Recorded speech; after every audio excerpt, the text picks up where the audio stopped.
Bah, la première idée du scénario, c'était quand même, une envie de développer des thèmes que j'avais explorés dans mon premier court-métrage, qui était aussi l'histoire d'un personnage un peu bloqué dans son évolution mais qui là se contentait de rentrer, chez son père avec de vagues projets, mais autant ça pouvait tenir pour un court-métrage, autant je me suis dit: «J'ai envie d'aller un peu plus loin là-dedans, mais j'ai besoin de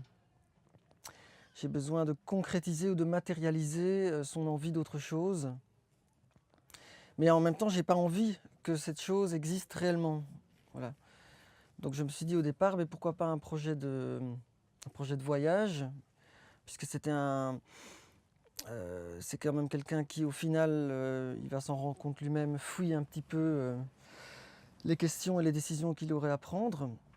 Donc évidemment une envie de partir, mais je voulais pas les faire partir comme dans un road movie, classique. Parce que je voulais justement les confronter à ce qu'ils essayent de fuir et continuer à les faire vivre plutôt dans des fantasmes d'ailleurs, que vraiment de faire l'expérience du voyage.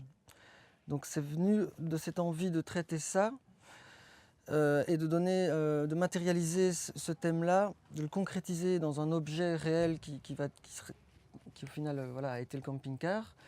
Sinon, voilà, c'est toujours difficile. Moi, j'aime bien ces films sur voilà, les trentenaires, indécis, qui ont plusieurs choix à faire, mais qui ne savent pas lequel prendre. Mais le problème, c'est que en racontant ça, très vite, on filme des gens qui se grattent la tête et qui se regardent le nombril.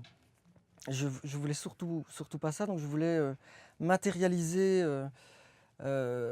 cette un peu cette déroute dans un objet concret qui était le camping-car.